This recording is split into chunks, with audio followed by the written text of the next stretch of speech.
Hola alumnos, alumnas. Bueno, en este video voy a hablar sobre algunos elementos y características de la narrativa a modo de que ustedes puedan comprender e interpretar ya de mejor manera el texto narrativo que van a tener que leer al finalizar este video. El objetivo de la actividad entonces va a ser interpretar un cuento contemporáneo aplicando experiencia y conocimientos. Para esto los voy a invitar a que observen un cortometraje que tiene por nombre Historia de un oso, ya, y que es del director Gabriel Osorio, y también cabe destacar que hace algunos años atrás ganó un Oscar al mejor cortometraje de animación, ¿ya? La idea que ustedes puedan observar este video, puedan analizarlo, porque va a tener directa concordancia con el texto narrativo que van a tener que leer, ¿ya? En cuanto al contexto y en cuanto a la temática que aborda este cortometraje. Y por último, bueno, la idea es que ustedes este video lo puedan ver en su PPT. Ya tienen que ir a este cuadradito y poder, cierto, obviamente pinchar y verlo, o simplemente también lo pueden observar en YouTube, ya que también está disponible en esa plataforma. Bueno, obviamente, cierto, después de ver este cortometraje, la idea también es que puedan reflexionar en torno a estas preguntas, como por ejemplo, ¿qué le sucede al oso? ¿O qué sentimientos le provoca dejar a su familia? ¿Ya? ¿Qué elementos de nuestra identidad extrañarían si les tocara vivir en el extranjero? O viceversa, etcétera, ¿ya?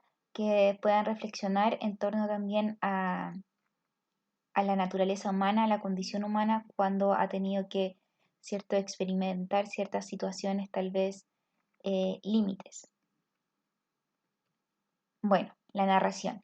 Yo creo que a esta altura ya todos manejan un poco o tienen alguna noción de lo que es la narración, puesto que a lo largo de su enseñanza académica han tenido que interactuar, ¿cierto?, con obras narrativas y también pasar ciertos contenidos en cuanto a sus características y elementos.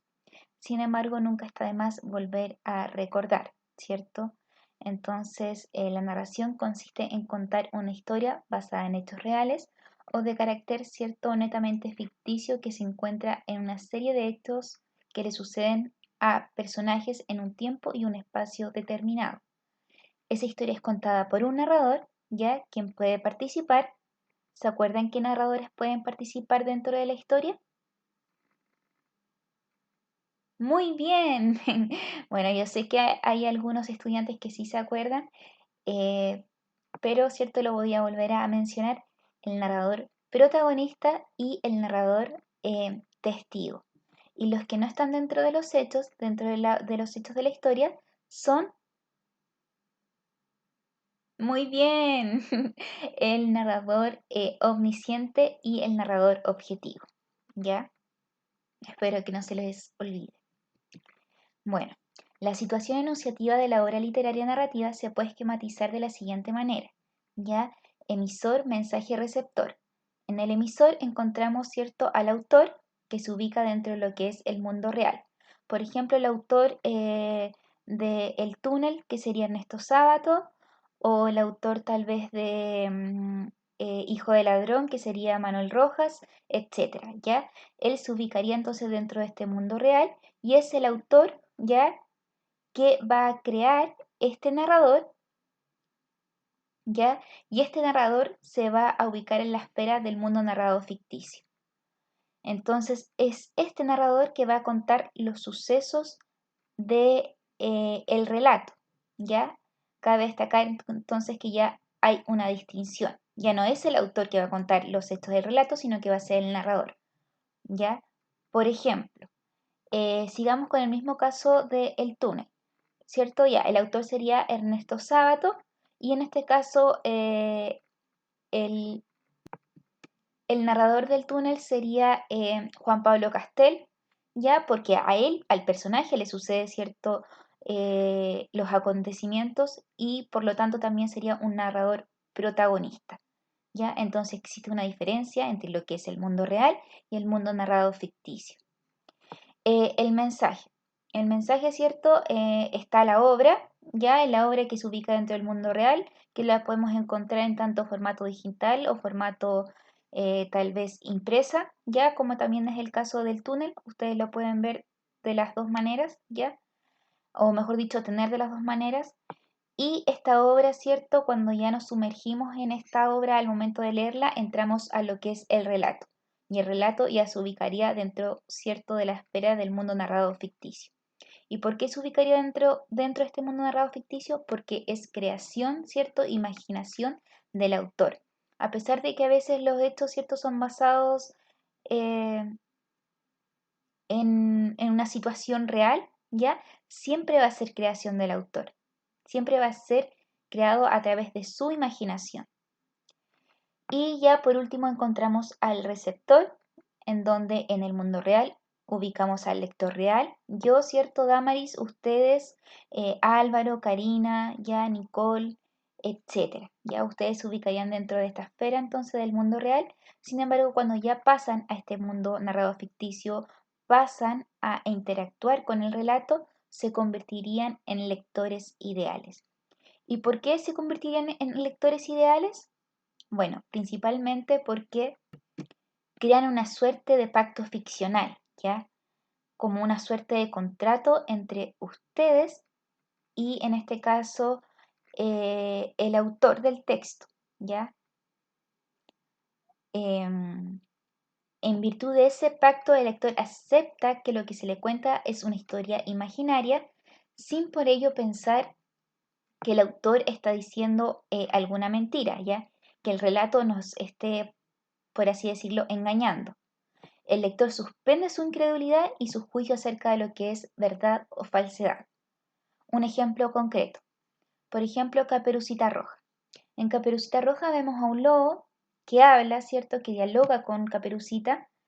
eh, y a pesar, obviamente, que nosotros sabemos que eso en la vida real, en el mundo real, no es verdad. Cuando ya nos insertamos en este relato, cuando nos insertamos en este mundo narrado ficticio, lo creemos como tal. Creemos que en este caso el lobo va a hablar ya y va tal vez a adquirir ciertas cualidades humanas. Sin embargo, ya el lobo va a seguir siendo lobo. ¿A qué me refiero con esto? Que ya tenemos la imagen preconcebida de lo que es en este caso un lobo, ¿ya? Que tal vez se parece a un perro, que tal vez lo vamos a ver, ¿cierto?, bajo la luna aullando, etcétera.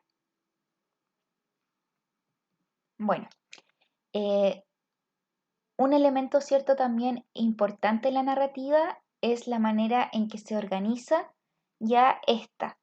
Por ejemplo, vamos siempre a encontrar en las obras narrativas, ya principalmente en cuentos, cierto, novelas, un inicio, un nudo y un desenlace. En el inicio ya surge la acción, se dan a conocer los personajes, se describe el contexto, tanto espacial como temporal, en el cual se desarrolla la historia. ¿Ya? En el nudo existe la progresión de los hechos. Se presenta un punto de conflicto para los personajes y generalmente es el punto que tiene mayor desarrollo de la trama. Y ya en el desenlace nos encontramos con la resolución del conflicto. El personaje principal consigue resolver los problemas que se presentan y igualmente se esclarece cualquier punto que no había sido entendido en la trama. Ya, a ver, por ejemplo, Caperucita Roja, ¿cierto? Surge la acción acá, es cuando la mamá le dice a Caperucita que vaya a ver a su abuelita, ¿cierto? Porque está enferma. Y entonces, ¿cierto? Caperucita accede a, a obedecer a su mamá, ¿ya?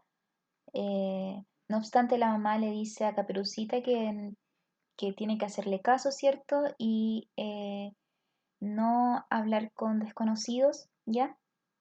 O bueno, creo que era, era algo así, pero la cosa es que tenía que ser obediente a lo que en este caso la madre le señalaba.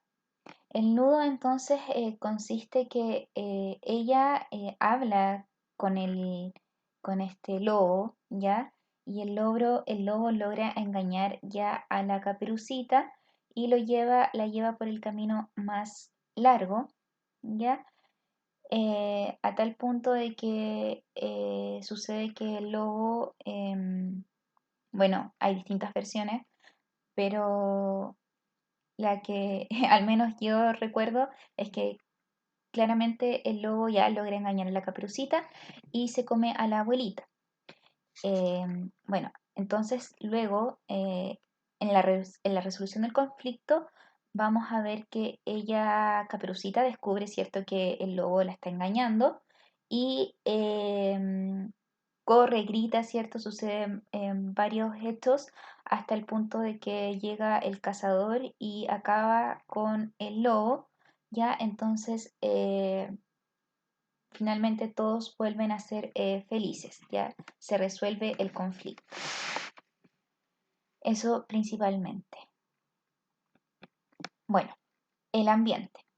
El ambiente de las obras narrativas se desenvuelven, o mejor dicho, se desarrollan en un espacio físico, psicológico y social.